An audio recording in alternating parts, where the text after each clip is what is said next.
Hi, my name's Pharaoh, and today I want to focus on a frequently asked question that I often see online. I've just found a crashed ship, and I don't know what to do with it. This could be asked in a number of different ways. This crashed ship I just found seems to have lots of broken slots. Is it worth doing it up? I've just found a crashed ship that's higher class. Should I keep it? I've just claimed a crashed ship and I can't find my old ship. Or I claimed a crashed ship earlier, but I don't seem to be able to summon it. Let's deal with the most pressing issue first. Here I've recreated the kind of thing that could easily happen. I found a crashed ship, and a Tyrannosaur is about to eat me. So I'm thinking, okay, looks like I can jump into this ship. Great.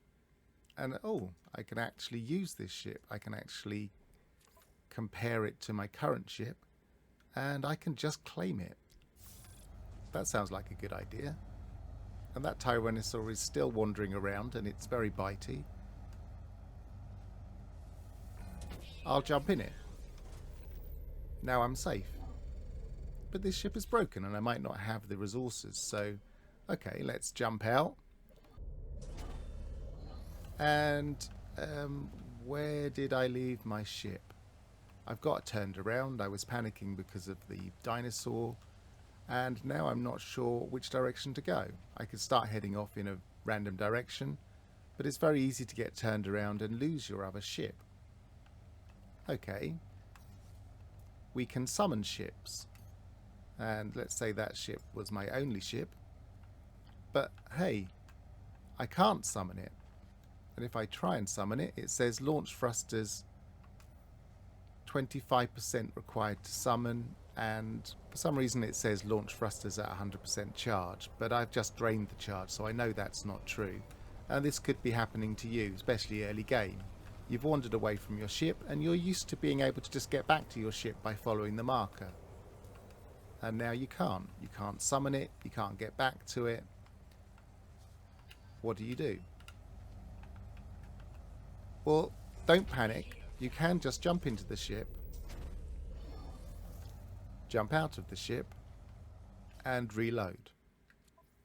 If you reload your restore point that you just created for jumping out of the ship, we can then summon a ship even if it doesn't have any fuel.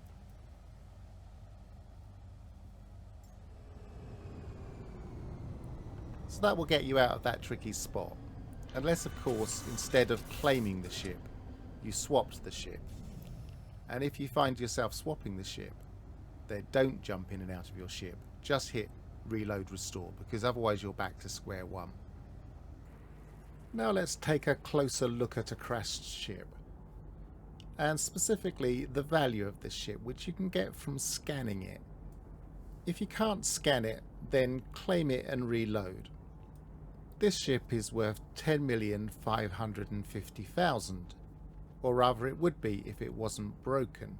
That value is calculated based on class, type, and the inventory, specifically the cargo inventory, which has 32 slots here.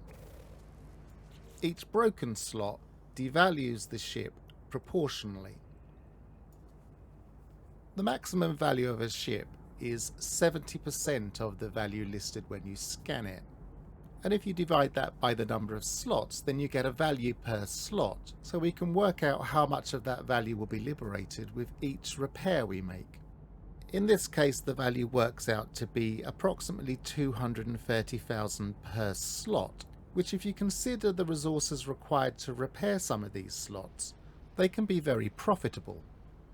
2 of these slots only need 100 magnetized ferrite and a small bit of chlorine. Even a beginning player may have those to hand. 4 of them require paraffinium and pugnium. Now we happen to be on a lush planet here, so paraffinium is easy to spot, we just need to scan for it. Pugnium you can usually buy at Viking space stations. Platinum can be mined in asteroids. Although it is a little bit rarer than gold or silver, it can be found relatively easily. And that would liberate another 2 slots. Anybody that's ever fixed a ship knows that chromatic metal is relatively easy. All you need to do is refine a solar metal like copper. Now, unfortunately, wiring looms do need to be purchased. There are 3 slots here that require them. That makes 9 wiring looms. It's worth checking the prices for these in a space station before you make any decisions. They're not cheap, but usually it is still worth it.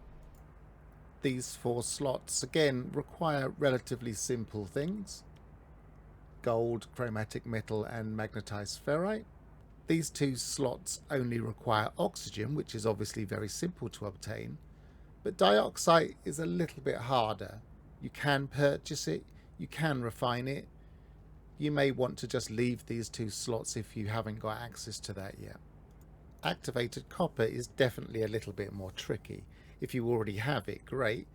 Otherwise you would need to visit an extreme storm planet in a yellow star system.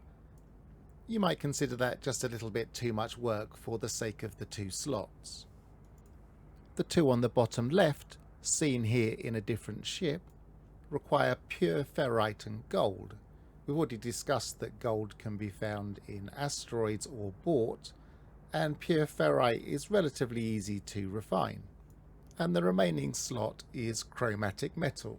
A little bit more this time, but again, that's not hard to get hold of. Some ships, such as this C-class hauler, might have these burnt out compressors. They require antimatter, which is very easy to craft, but again we have that trade-off of the cost of wiring looms and the price of the slot. This hauler has a slot value of over 270,000, so it would still be worthwhile in this case. You might make your choice based on a model. This is quite a nice looking fighter. You may have never seen a fighter like this and really want to kind of fly it for a bit. It's only a C-class and it's only worth 12,050,000, so our calculations should be based on that value and the fact it has 31 slots. The other thing to bear in mind is that repairing the technology slots won't add any value. So if you want to fly a ship, it's probably worth just part exchanging it. So in my opinion, you're better off just repairing the cargo slots, thereby maximizing that part exchange value. So the next question may be, if we're not going to fix up the technology, we're not even going to get it to fly, how do we scrap it? And the answer to that is, well, we can fly to the anomaly in our other ship. So here I am up in the anomaly, and I'm going to switch ships, which you can do now in the anomaly. You've been able to do that for a while. And we'll call in our broken ship. So we now have a ship that's on fire in the anomaly, which does look a bit odd. And now I'm going to go up to the anomaly teleporter. Once here we can access our list of space stations. So let's choose a Viking system. See if we can get some of that pugnium. It's always worth checking both trade terminals. In this particular trade terminal, we can get the gold, for instance, and we can buy paraffinium. We can buy the pugnium, as we just mentioned. We can only get ferrite dust, which would take a little while to turn into magnetized ferrite. The back room will have a similar but not identical list. We'll be able to get some things we couldn't get across the way, like this chlorine, for instance. We can buy pure ferrite but not magnetized ferrite, but we can probably get that from the traders in the space station. And we can buy wiring looms from both. This is where we really need to do the calculation about whether or not to fix those slots that require wiring looms, because the price does vary and it's usually quite high. As I was saying, if you check with the actual traders on the shop floor, as it were, you can often buy the magnetized ferrite. Clearly it's probably better value to refine it.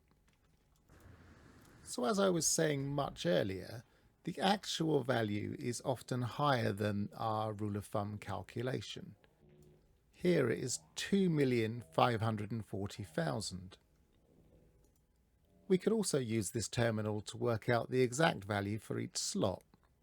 Why don't we just fix a slot and see?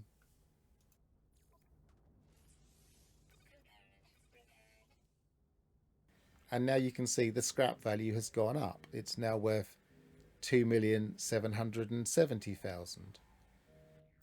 This gives us a slot value of 230,000.